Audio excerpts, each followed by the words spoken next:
Hey guys, welcome back to the Modeling Edge. I'm Nick, and I got a nice little project here, the M151A2. It's just the Ford version of the Jeep that was produced between, I believe, 1962? Early 1960s, all the way through until the Hummer was adopted by the Army. It was used by both the Army and the Marines for operations in Vietnam, Grenada, Beirut, and Panama, and a couple of other places during the Cold War.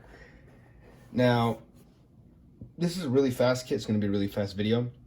I'm still working on the M3 Stuart. Hopefully that video will be up before this one, but I have actually got a job at a hobby shop now selling these kits, and that's how I was able to pick this one up.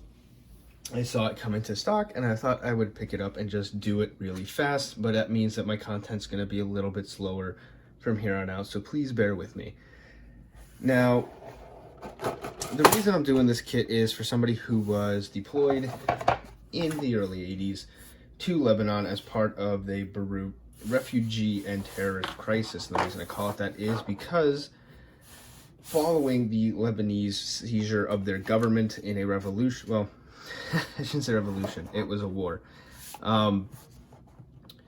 Palestinian groups, military groups, whether some consider them terrorists, others consider them freedom fighters, no politics here, were being expelled from Lebanon. The United States military was sent in just to oversee that as a police action at the same time that they were in Grenada, which is where this kit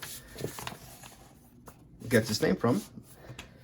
And because of what was going on there, the Palestinians were under constant fire by the Lebanese. The Lebanese felt that the United States was wrongfully helping their enemy, and there's a lot happened. The biggest thing that happened is that in the span of the same week, the U.S. Embassy in Beirut and the Marine barracks there were bombed, total casualties close to 400 combined, and after that the Marines were actually deployed into Lebanon for a more active role in overseeing this. And now officially it's all just been police work, but nobody, unless you're on the ground, knows about everyday life there. It was a very intense period in Lebanese history, and U.S.-Lebanese relations are only just starting to get repaired. Now, the person I'm building this for is going to be like a birthday thing or something. He was deployed to Lebanon as part of the response to Beirut, and did a lot of work with the Marine Corps. He was Navy. It was a Navy, Army, Marines coalition that oversaw this and also had a joint barracks there that was bombed. So all three branches were involved, and all three branches used this version of the Jeep, the Ford M151A2. So we're going to be using this paint scheme, and even though it's for the 2nd Ranger Battalion in Grenada, this was the standard scheme for these vehicles in Beirut. But if you wanted to build another version from Grenada, you do get a tan scheme, and you get 3 Army figures. This is the standard from the Vietnam kit. That's why they put goggles on it, kind of fudge how the helmet looks. But these two are completely redesigned for this kit. That's why they give it the year 1983, using U.S. Army and Marine helmet design, basically just U.S. battle dress for the 1980s. And some extra stowage. You get a really great look at the camouflage pattern here. And so the kit comes with some neat bells and whistles. This is a reproduction of their Vietnamese version, the 1964, I believe, or 1965 M151, which was just basically this Jeep, and then it had a canvas covering. Obviously, you get a 50 cal machine gun mount. You get a lot of stowage parts, and it's built to be all open, radio. But basically, that's the whole kit, and it's very, very tiny. So this, like I said, will be pretty quick. I'm going to build it probably just tonight and then paint the whole thing tomorrow. But to give you a look, 50 cal is one of the new parts, so on its own sprue. Nicely detailed, but I'm going to drill it out and just make it a little bit better. The stowage is nicely detailed as well. And these new figures, the new Army/Marine figures, their faces are actually really nice. And so is the detail on their helmets. You get a lot of different guns. You get 3 M60 light machine guns total, 1 M16, and of course the 50 cal I just showed you. And then this is pretty much the whole kit, the actual kit. And it's the Vietnam version, so it comes with an M60 and an M60 machine gun mount if you wanted to build the late or the early version. And like I said, it comes with the same driver there. That's it. This is the whole kit. very tiny. The Jeep itself is probably 4 inches across. Here it is next to the Stewart for like a size comparison. So yeah, stay tuned. I'm just gonna do a speed build of this. There's no real parts I think I'm gonna want to discuss, so it'll just be footage of me putting this together and then painting it. Yeah, let's see how that goes.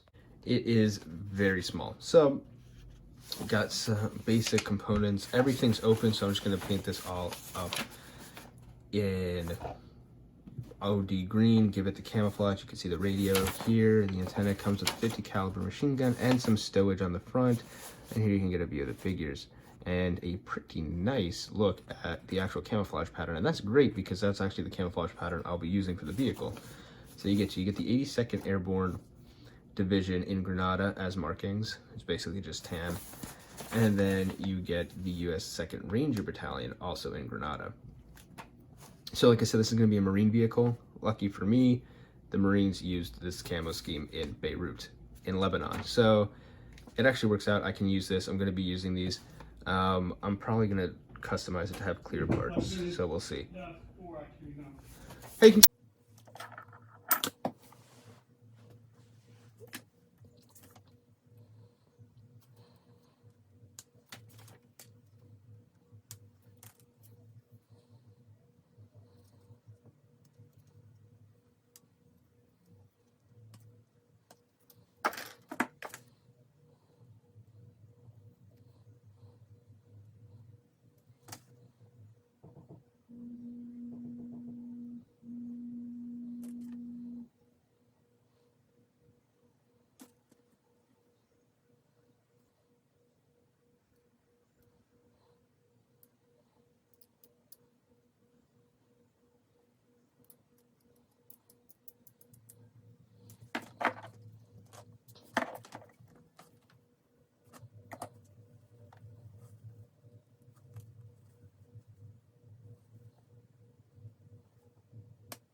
Okay, so the basic building is pretty much done. Now we still have to add the radio, gas tanks, the entire back seat, all that good stuff. Which is kind of where this vehicle differs from the Vietnam one and the one that I am actually building, which is the well, it's not the one used in Beirut. I've seen several pictures of them deployed in Beirut, and all of them use the windscreen, and they have the bigger muffler. I mean, yeah, I think it's a muffler. Either a muffler or air scrubber on the side. The whole thing comes up. Now, this is built off the old kit, so you get all those parts. The only problem is there's no way to connect the windshield properly because it has all of the dash parts in it already. So what I'm going to have to end up doing is cutting, oh sorry, you can't see that. It has all the dash parts in it already, so I'm going to have to actually somehow separate everything back out and replace it with the windscreen version, which should have a place for a rearview mirror, we hope. Unfortunately, because of that, this kit didn't come with a clear piece, so I'm going to have to make that as I go. And it does come with the piece here, but there's no real way to put it in. So we're just going to have to fudge it. It'll be some custom work, and I'll show you what it's like when I'm done, but that's going to be some major surgery, as well as to mount the 50 cal and the radio for Operation Fast Strike, which was Grenada. I think it was Fast Strike. I'll have to look it up. They took out the rear seat. You do get parts to the rear seats, and it is there. I'll have to go back and look at my reference photos to see if they actually had the rear seat in the vehicle. For the one I'm building, and I'll have to see if they have the radio at all. If they do, I'm just going to put the radio up here on this bustle and not down here on a mount, just because it's nicely detailed. So I'm going to look at the photos. I'm going to do some surgery. It's going to be pretty difficult, but we'll see how it goes. Okay, so I haven't gone through the photos yet. and already made some errors trying to cut this off, so I gotta sand and fill some areas now that I scarred on accident, like this big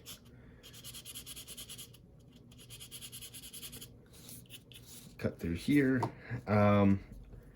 That's because I realized it would be so much easier to just cut the windshield off and put it up. So to do that, we're going to use the trusty scriber because I don't have a saw. And we're just going to start still gentle, like scribing an aircraft, just slightly more aggressive.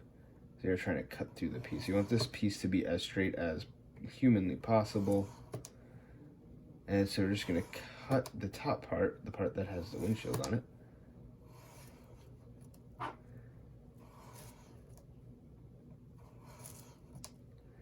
And since I don't actually have a saw, which is a good tool, that's why I'm using this. It'll just slowly scrape away the plastic in an almost straight line until it is thin enough to be broken through. Then I'm just going to mate it to the already existing top portion of the dashboard and go from there. I did not realize any of this until I got to this step. I was waiting to put in the windshield and it just didn't show up. And then once I get a look at those reference photos, I'll be able to move forward with this a little bit more. So yeah, I don't know why the ones in Granada were any different than the ones in Beirut. It could be a Marine versus Army use, although, like I said, it was a joint base for 3 branches in Beirut, so pretty sure they would have been using the Army vehicles anyway.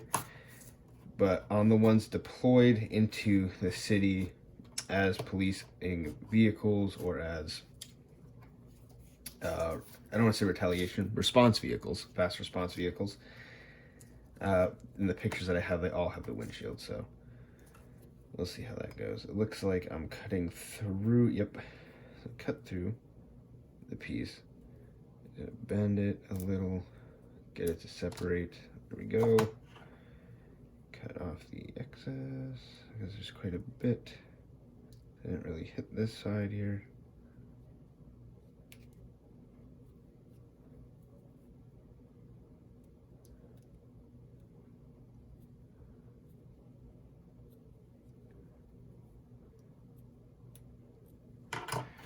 I'm just trying to sand that as straight as you can make it. That's not going to be 100%, so I might use some putty just to help even it out. Actually, that's pretty straight. So yeah. And it does come with 2 locating pins up here on the top, which is very helpful.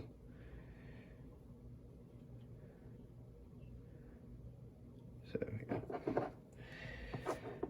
There's a pretty big gap there now, but like I said, I will have to find a way to actually get glass, and I'll probably just cut plastic out of a bottle or something. But for now, we're just gonna stick it on lightly, and then get, again, if any of you guys do know, let me know in the comment section below, because I know I'm messing it up. I can't remember if it's an air scrubber or if it's part of the exhaust.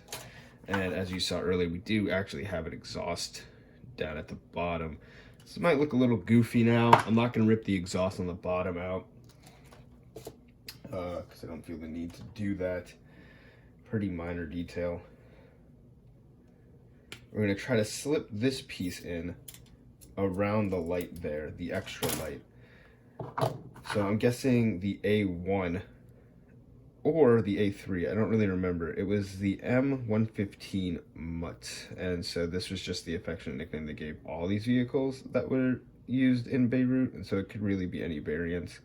Obviously a different variant than what Tamiya presented in this kit, which I did not know. So now you know, and it's really easy because they used the older Vietnam kit to do this, so I'm gonna try to get that in there without damaging the light.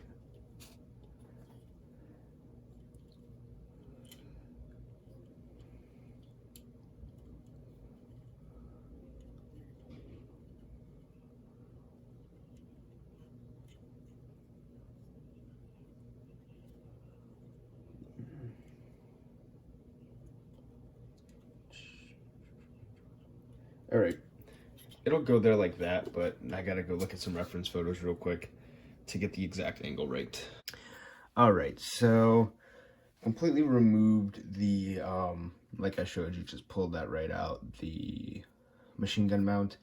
And to avoid confusion, when I said they made a plug for it, it's not an actual piece that was designed to go in there. It just had the right diameter on the bottom, so I just kind of like was trying to fudge that peg into it and then cut the top part off.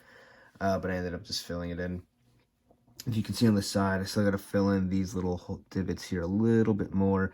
The reason for that is my examples didn't have tools on them, but it comes with a shovel and an axe, so I definitely don't need to put the axe on it, but thought it might be useful to have a shovel. You never know. I'm using the detailed M60 in the back, just a stowage. The stowage fits fine up front where it is. It doesn't need to actually replace the windshield at all. Put the M16 there. Like I said, the jerry can and the spare tire haven't been added. The shovel is not on the other side, and these wheels aren't glued on. They're just there to support it.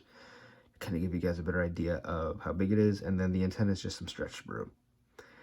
And so there it is. It's not an exact match to the vehicle I'm copying, but compared to what you get in the box as designed, this is a lot closer to the actual stripped down Marine Corps version of this vehicle compared to the Army's quick response vehicle.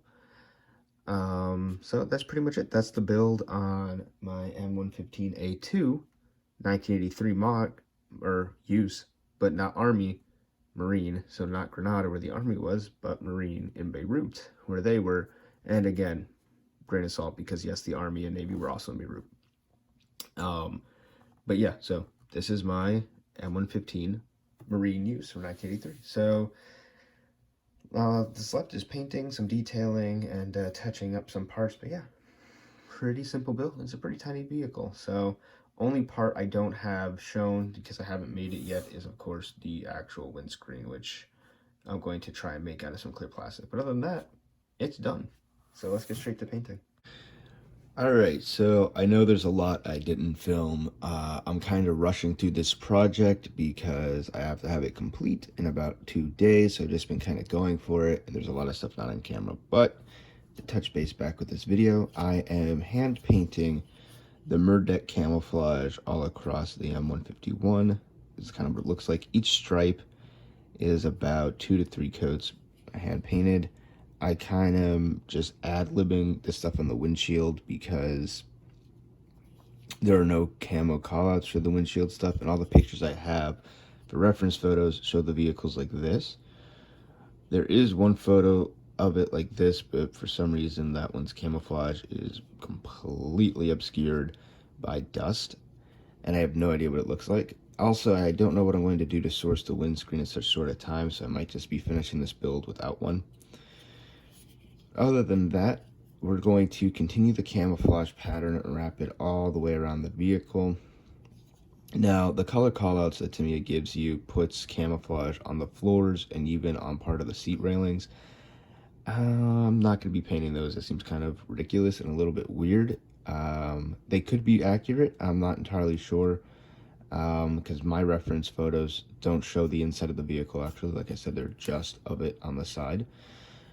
But I doubt that they would spend time painting camouflage inside the vehicles. That way, if you know something about it, let me know in the comment section, but I'm not sure. So we're going to be finishing most of the camouflage, and then I will make a video again or start recording again when I start painting the details inside. So far so good. Okay, so all the sub-assemblies are, well, there were no real sub-assemblies. I just put the wheels on, put the tire and the jerry can on. None of the stowage is actually glued in except for the shovel, which is not done yet. I use pigments to do my tools, not paint. So just a black base coat, and this should all be wood. This is a standard US Army shovel. The reason I painted it olive drab is because I'm going to paint it up, or it's already painted, but I'm going to also touch that part up with pigment to represent an aluminum handled shovel, something that I would assume, which was used at the time, but what I assume if their vehicles had, they do have shovels in some of the pictures that I'm using for reference. would be just the quick tools, the quick entrenching tools and that kind of thing, not actual full-on shovels. However, even though I'm painting it that way, it's still not technically realistic because this is a full-size shovel instead of just a normal trenching tool. But, oh well. Also, first thing to note with the MUTT camouflage seen throughout, I used the Tamiya color chart as much as I possibly could to get all the stripes in place.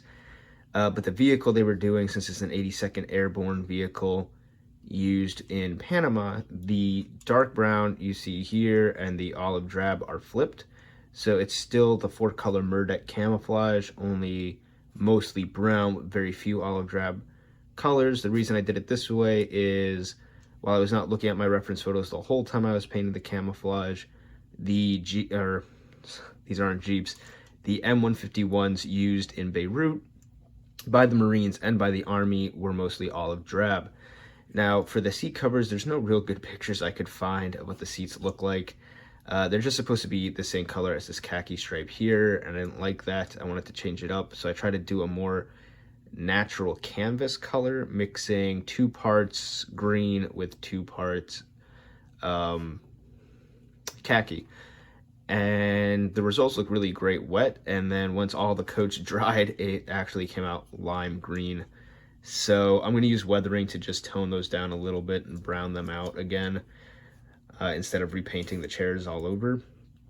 But yeah, that's not really the color I was going for. It looked really good on the wet palette, but unfortunately when the paint dried, it's actually kind of a lime green color.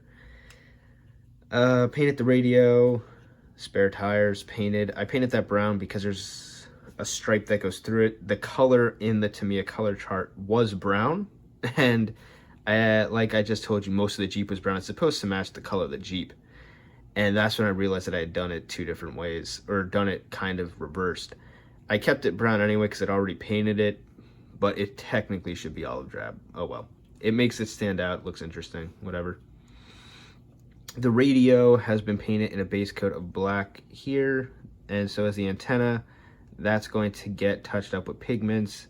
The top of this air scrubber or muffler, whatever, here, black, and then has rust effects, as well as this muffler, which you can see has been painted a lot of rust tones. The actual rust effects are going to come in weathering and pigment, as well as the decals that I'll be putting on, which will happen next after I gloss coat it. All the stowage is done, so these packs here have been painted. So there's the M16 and the M60, and this is how they're going to sit in the vehicle. For the M60 sling, which I made it a little too long, that's why it's hidden. I kind of based it way too long to the back there. It's made out of masking tape, so just a little bit of masking tape, and then painted that. Got a pretty nice sling. Didn't want to put a sling on the M60 because I want to move that around, and don't really know if I will be putting that into one of the Marines' hands once I get the figures for it. The kit comes with 3 figures, a gunner, which I'm not using, a driver, and a support gunner here who's holding this M60. And they're all dressed in the US Army BDUs used in Panama, which is great. But that's not actually what the Marines wore in Beirut. They wore a combination of that and then flak jackets, and there's no kits on the market for the period accurate flak jackets, mostly because in scale those jackets look identical to the ones in Vietnam, and since that is a much more popular period to build, that's where all of the products are focused. So I'm just going to be sourcing Vietnamese Marine figure, or they're not Vietnamese, I'll be sourcing US Marine figures from the Vietnam conflict and kit bashing the parts with the Tamiya parts, so that way everything fits. So I don't actually have a crew for this vehicle yet. But yeah, so this is what it looks like before weathering. Oh, and I painted the lights. Oops. Yeah, you can see these are not attached. This was painted in the same color as the seats, then painted olive drab, then dry brushed with the same color, and then details painted on with a black wash. So pretty basic, don't look terrible, not too stellar, they're just vacuum formed, pretty decent. What I was going to say was also finish the headlights on this. There's supposed to be tapes that cover them for night operations done by the 82nd Airborne, again in Panama. This vehicle, or not Panama, sorry, I keep saying that. The US Army was in Panama at the time, but this particular vehicle is from Grenada, and the one I'm building is from Beirut. So for anybody that's been following the video the whole time, you'll know that the United States military was involved in several conflicts in the 1980s that don't get popularized because they're not wars, but they actually operated on several fields. So I'm sorry I kept saying Panama. My correction, it's Grenada. The US 82nd Airborne was part of the first wave into Grenada, and they did a lot of the operations there, whereas the regular Army and some of the Marines just kind of held the beachhead. And so for night operations, all of these lights up front are taped. I didn't paint these lights any different colors because they're already hooded. It's kind of, they molded the metal hood over them, so that's fine. I just kept them the same color. The ones on the back, I painted over the hood because that's what the color call out says. There's no decals for those either to be taped. And again, just like the tire, realized that after I did it, didn't want to repaint it, so just didn't do it on the front, so I didn't have to do any extra work. So yeah, that's pretty much it. It's a pretty small kit. It's a very nice kit, highly detailed. And just real quick before I get into the weathering process, this is it next to the Tamiya M3 Stuart that I just built. So very small, pretty cool, and hopefully the weathering will make everything just pop a little bit. It is going to be weathered almost identical to this Stuart because they were operating in almost the same place. This is Tunisia, this is Lebanon. So same part of the world, different types of operation. So these two vehicles will look almost identical in terms of weathering after the fact. Only difference is I chipped a lot of this tank. No chipping is going to be done on this, but more on that in the weathering portions of this video. I've already taken too much time. Just wanted to catch up and show you guys what I've been spending the whole day on. Tomorrow's going to be the last day I work on this, so trying to rush this out as quickly as possible as I need it to be finished by Wednesday. So we'll see how it goes. All right, so the camera's a little bright right now, or I shouldn't say the camera, but the room. But here is my Tamiya 1/35th scale M151 completed. So yeah, just brush straight into the weathering work for this. You can see the pigment on the shovel worked out. None of the stowage is secure yet because I still don't know what I want to do with it. And without the figures in the vehicle, I don't want to have to break any of the weapons or change around gear depending on if they come with more appropriate gear. So just leaving it unglued for now. I did metal pigments on the antenna and the radio, so now you can see all the detail on the radio. Did, I could get it to focus. Some oil streaks on both the fuel tank and the canister in the back, the jerry can. This is just like the Stuart, a mix of airbrushing and sand pigments. Obviously it's all pigments inside here. Again, if I could get it to focus. So yeah, that's all pigment in there. And on top of the vehicle, if I could get it to focus again, rust pigment for the mufflers. Still got to do some detailing on the rear muffler because I'm not too crazy about how it came out, but it does its job. And then some limited decals. So for the actual gauges, if I could just get it to stop focusing, there we go. I just painted them black and then gloss, and that's because the decals are black with little white lines in them. But the decals for this vehicle were incredibly thick and stubborn, and they wouldn't move at all off the backing paper. The numbers and other decals on the backing paper would dissolve before these would get released, and they were very hard to set and almost as thick as stickers. So I just went with like the basic ones I needed. Like this, you can still see the line around it. The panel by the steering wheel, and there's another one way down there. But as far as the gauges went, I didn't want to put any decals on them. And since I don't have any Marine Corps decals for this, because this is supposed to be an 82nd Airborne vehicle, that was pretty much the end of it. And so yeah, that's pretty much the final look at the kit as of now. The seats did get darker significantly. It does not look like it on camera, but trust me, they did.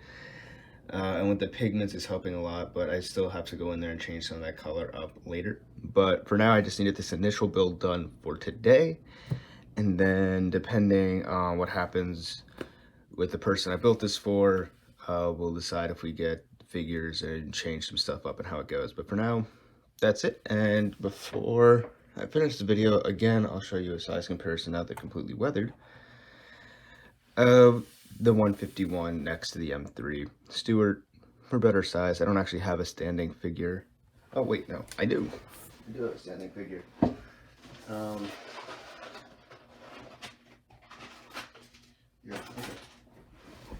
Here he is. There's this guy. There's G.I. Joe.